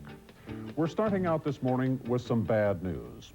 Duke Power says this morning it will be 1 to 2 weeks before power is completely restored to Charlotte area homes. The damage is much more extensive than expected. 1,400 people are working now, but the job is mammoth. It's dangerous, too. One Duke Power employee was killed Friday when he touched a live wire trying to repair the damage. Duke is calling in crews from other states to help, but the estimate again is 1 to 2 weeks before your power may be restored. Moving around Charlotte this morning has not been easy. You'll find lines just about everywhere. This is what it looked like at the CIC Dry Ice Company on North Davidson Street. Lines were stretched for as much as 6 blocks. We're told they've run out of dry ice now, but CIC says it will have dry ice later today. We're getting 3 loads in. We're getting ice in every day. We're having it made everywhere we can.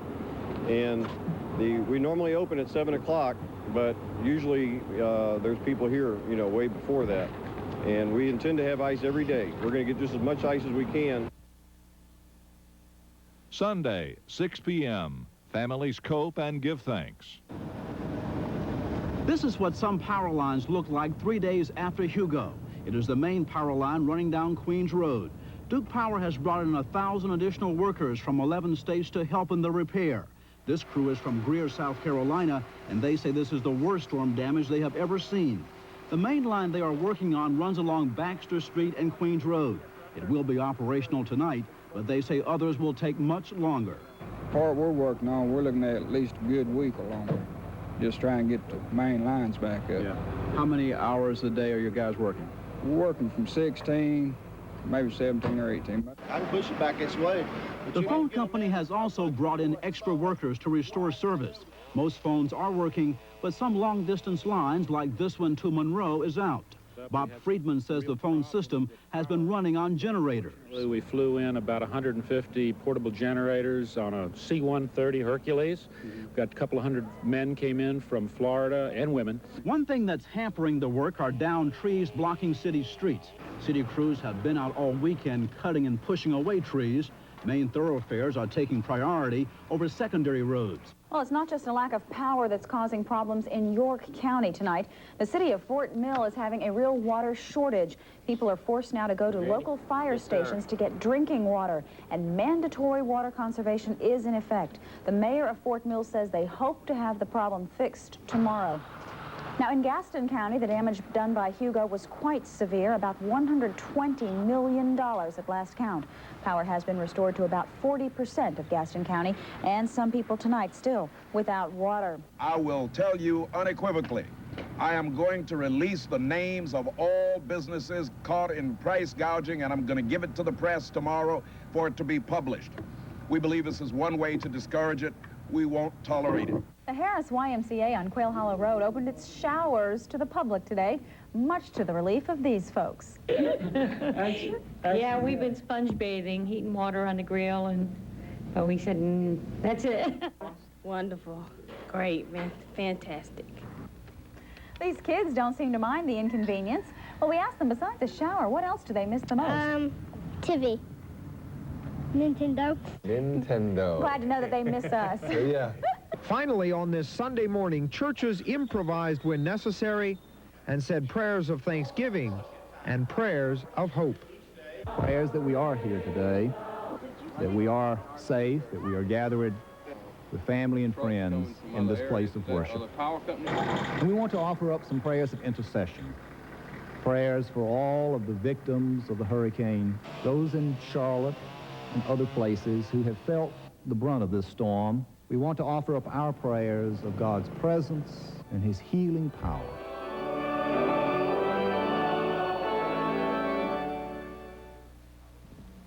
Monday, how to clean up and cope. What happened this morning at the intersection of 11th and Davidson? What happened is what officials feared the most. The accident happened just as the rush hour was ending. A police officer and a National Guardsman were directing traffic at 11th and Davidson.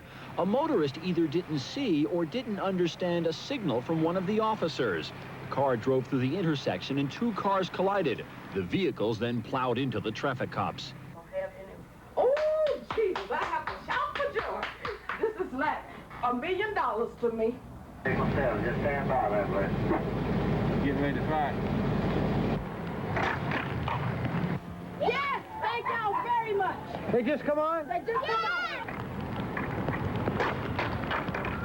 After 3 days of darkness here in Earl Village, the power is back on again thanks to a repair crew from Greensboro.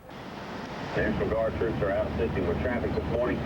They have orange vests on, but they have their green fatigues on as well. Make sure you understand that you see them and you understand exactly what they want you to do. It was the cry heard most often on morning radio, drive with care. And while Independence Boulevard was bumper to bumper for brief periods, the scene from the air showed a pretty typical rush hour in the rain. It wasn't typical for the police and National Guardsmen who spent their time directing cars through busy intersections.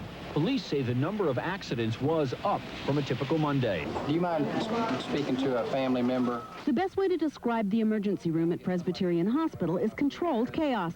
There are people everywhere, nurses scrambling, doctors scribbling notes between patients, and still more patients waiting, up to 3 hours at some times. And most of the problems are related to Hugo. There are people who are trying to get limbs off houses, who are trying to clear their yards, who are working and not doing stupid things. It's just dangerous out there. We called it our city of trees. I need some more nails. And we called it that with pride. But now, in every neighborhood, every part of town, our pride has fallen. But for every limb that tumbled, did anybody help you? Yes, our neighbors. For every leaf that fell, a story of neighbors has sprouted. They helped out quite a bit, carried limbs and pieces of wood, and they're retired. And wood down and borrowing and giving ice and water and food and things over here. Sharing ice? Yeah. That's kind of hard to come by, isn't it? Yeah. Most of them, they go out and give other people what they have.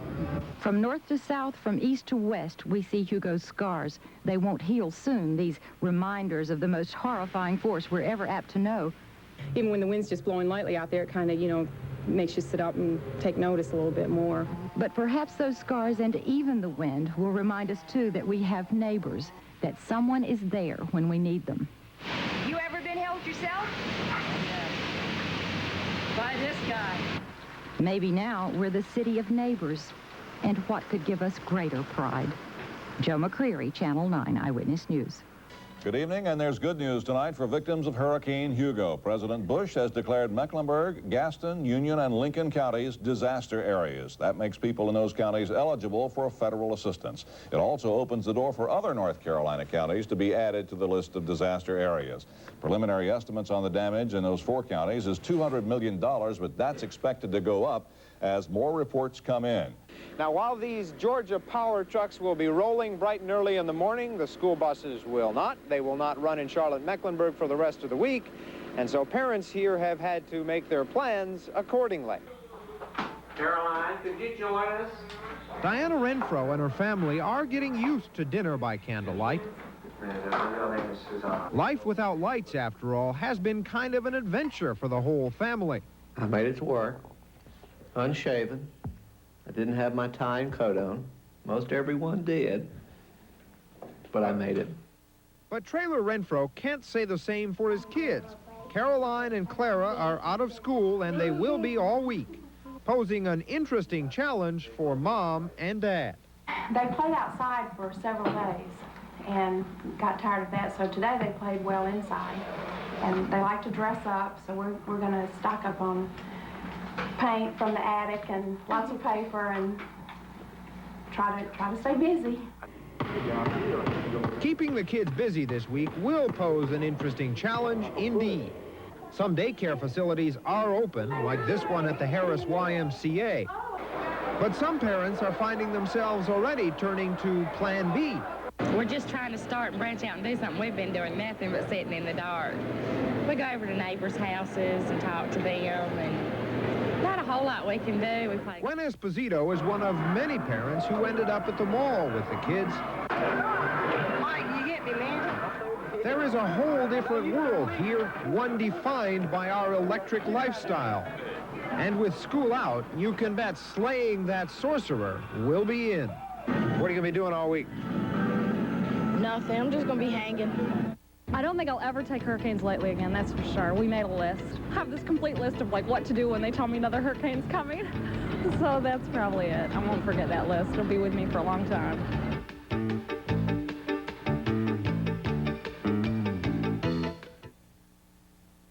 I don't understand why everyone makes such a fuss about those bathing suit shots I do for Sports Illustrated. Personally, I think some of those guys in the NFL would make a better choice. After all, I don't have the moves of a Barry Sanders, the grace of a Jerry Rice, or the physique of a Howie Long. But then again, who'd look better in this shirt, John Elway or me? Kathy Ireland, not your everyday fan. For Team NFL merchandise, available at these fine stores. On the other hand, I've never seen Elway in a bathing suit. Hugo, a fearsome storm unleashed on the Carolinas, wreaking death, destruction, and hopelessness. In the wake of the crisis, the Salvation Army was there, helping to heal the losses of home, loved ones, and possessions. 1 year later, the Army is still there, helping and caring. Thanks to your contributions in the Army's year-round programs throughout the Carolinas, we're still involved in the battle to heal broken lives. We are the Salvation Army. Harvey Gantt is attacking Senator Helms on education. Look at the facts. The official congressional record shows Senator Helms sponsored competency tests for teachers to raise standards and quality, increase school lunch funds by cutting foreign aid, $900 million to make our schools drug-free. And on February 20th, Senator Helms voted for the dropout prevention program, the one Gantt implies Helms didn't support. And Harvey Gantt's record on education? None.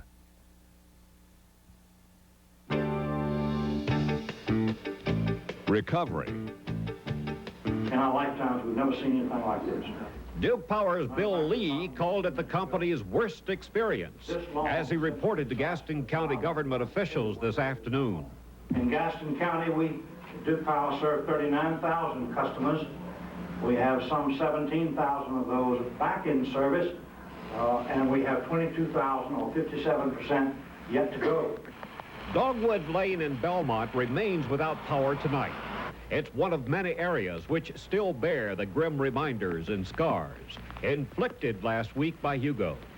Crews working to restore service to this area have come from as far away as Mobile, Alabama.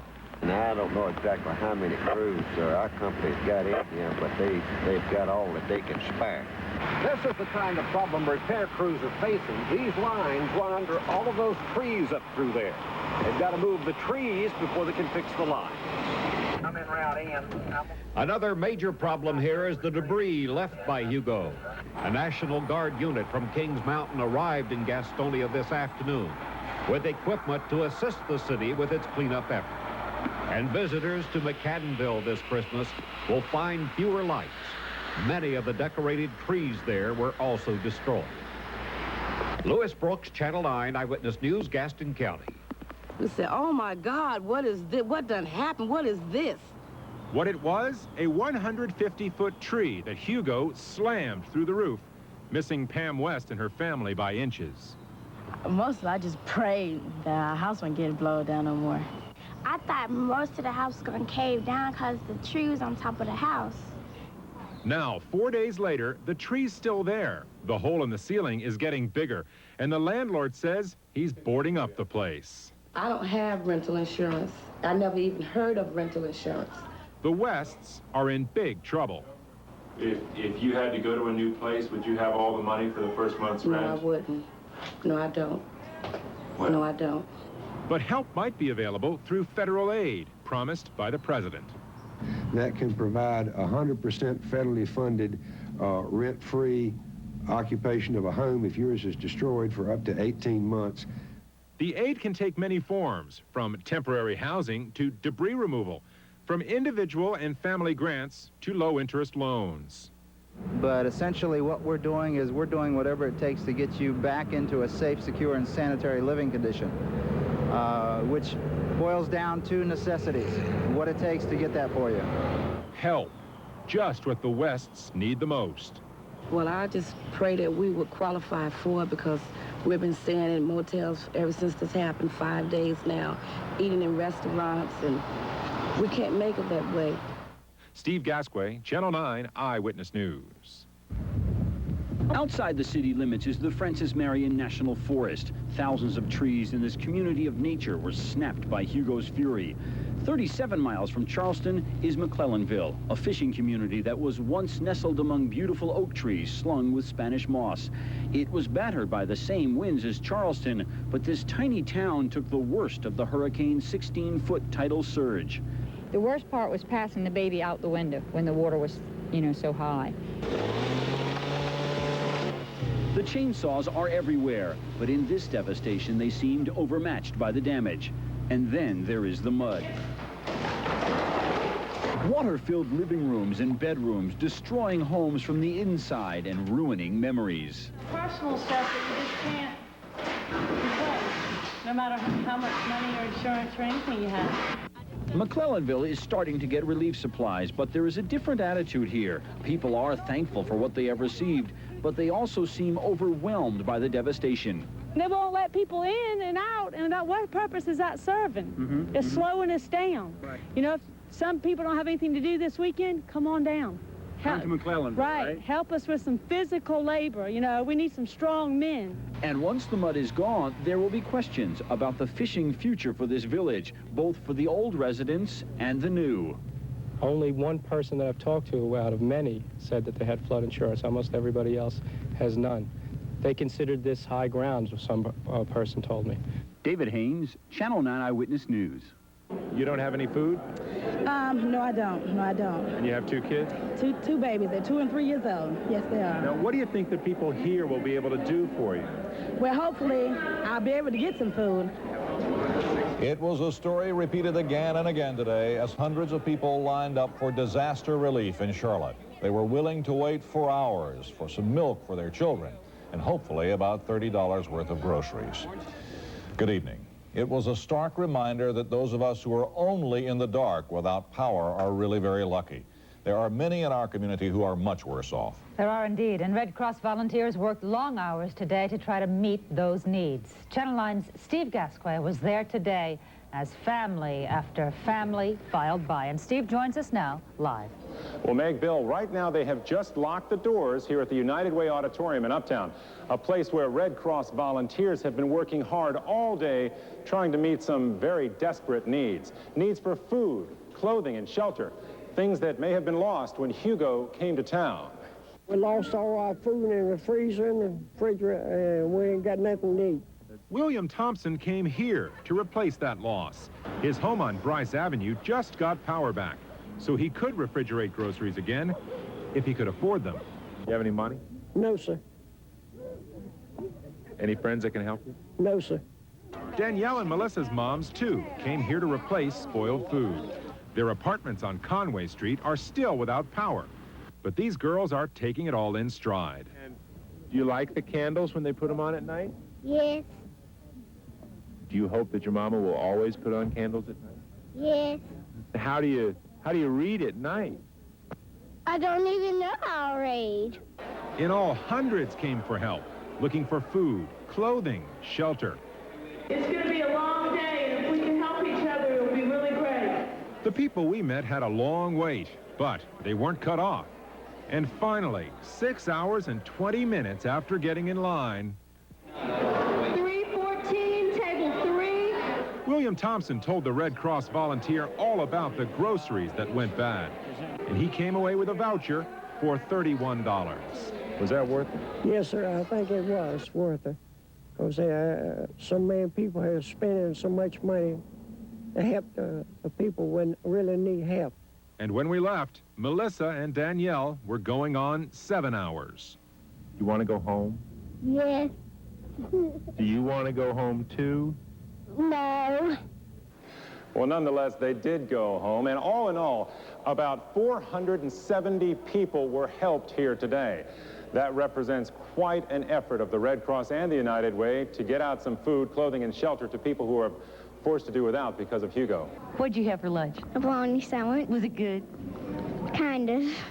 I've ate here for the last 2 days. Chicken. Right outside Waxhaw, there is such a thing as a free lunch. Are you feeding all of Waxhaw here? Well, we're just feeding anyone who needs to eat.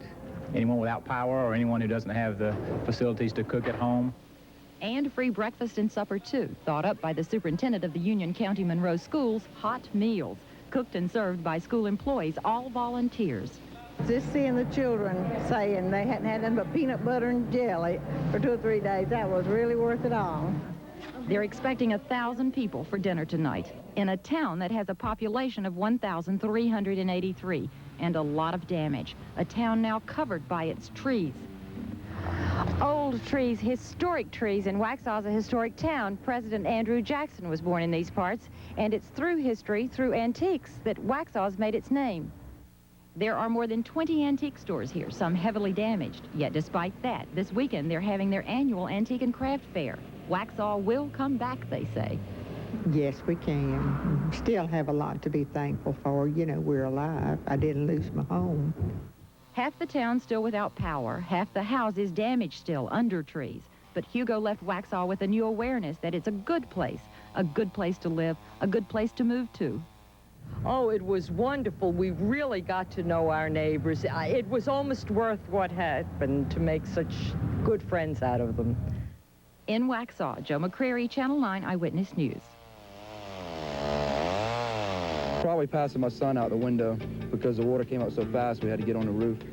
And I'm sure that's what I'll remember more than anything.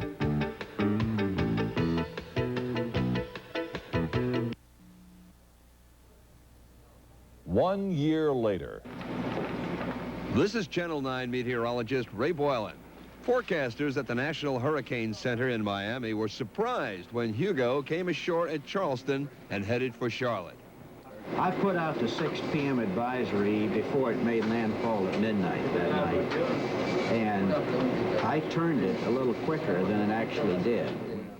Hurricane forecasters hope to be more accurate in the future with better images from newer satellites. And Hurricane Hunter aircraft will be using better technology when flying into storms.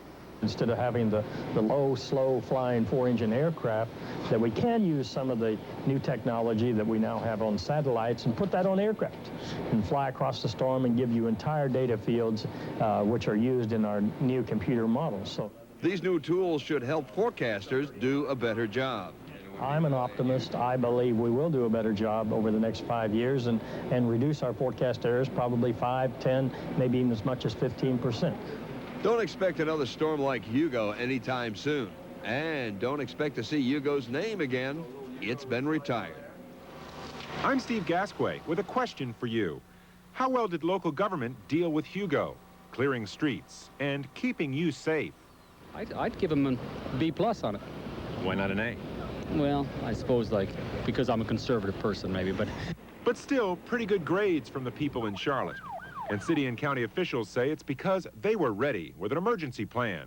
But most people say the Federal Emergency Management Agency was not ready.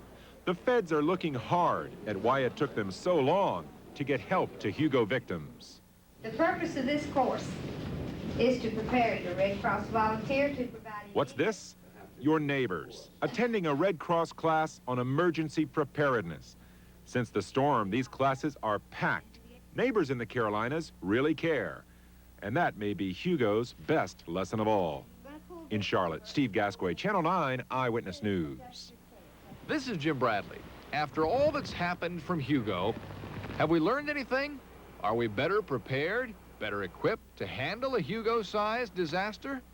Yeah, I feel like I'm ready, but I'm telling you, I hope I don't have to like that. With candles and more lamps now than he's ever had before, Robert Williams says he'll never be caught in the dark again. Duke Power would like to think the same thing now that its $62.5 million rebuilding job is done. But even with a new emergency plan, the power company says there's only so fast they can get the power back on.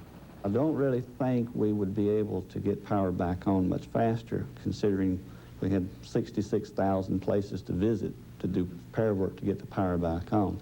I think we could, though, improve in how we're doing communications, and we've made some improvements since Hugo. Improvements are certainly welcome, but many people are preferring to see to matters themselves this time around. This September, for example, generators are generating a lot of business, just in case. Jim Bradley, Channel 9 Eyewitness News. This is Joe McCreary, back on the coast of the Carolinas 1 year after Hugo. For most people, the beach is back. You probably went to the beach yourself this summer and saw this, that where people were rich or just plain insured, they rebuilt. Or they're rebuilding, and if not, well, perhaps someone else with money will. That's at the beaches, vacation spots. This is the Francis Marion National Forest, also on the coast. If you've driven through it, you know what's lost. Can see how many lifetimes it'll take to grow back. And deep in it, in tiny fishing villages like McClellanville, even more was lost. Everything I had. And the people gather lumber and builders for me. Stella Mercer, 74 years old. We're sitting on the steps of her 2-month-old house, built by volunteers, as were so many here, where so many homes were destroyed. Yeah. Okay. Just got to get out now and go to church and serve God. Bless him for what they've done for me. Mrs. Mercer still works. She heads shrimp, and the shrimp this fall are big and plump. The boats are repaired and running, the boats that were insured, so these men have work. So does Dorothy Brown in the up-and-running crab processing plant, where they hope to rebuild the dock when they get through all the government red tape. That red tape's why Mrs. Brown's roof is still like this, and her toilet's not been replaced. But she's okay, too, not too worried. No, I'm gonna wait on the Lord. God is good. He said he helped the Ravens. I don't see why he can't help me, and I know he will. On the Carolina coast, the last 12 months have proved this. The ocean rules, but the people are survivors. The rich with their insurance, and the poor with faith. Joe McCreary, Channel 9 Eyewitness News. This is Suzanne Stevens. The hurricane may have had the biggest impact on children. Life is back to normal now for Joshua and Ashley Parnell, except for one thing. When it storms, they remember the hurricane. Joshua told me about a nightmare. And then suddenly this tree came and pinned me in my bed because my mom told me a story about this woman that got pinned into her bed, and then I couldn't wake up. Ashley hates listening to winds during a storm. When they're like really loud, I always think that a tree is falling. That's because trees did fall everywhere in their neighborhood. These are home video pictures. And one tree crashed right into their living room. Today, it's put back together. Construction, however, took 8 months. If there's one big change this family made, it's that they are ready now for another hurricane. They have all kinds of supplies in a drawer in case they lose electricity. Candles, flashlights, batteries, anything they might need for light next time. Of course, we're all hoping there won't be a next time. Suzanne Stevens, Channel 9 Eyewitness News.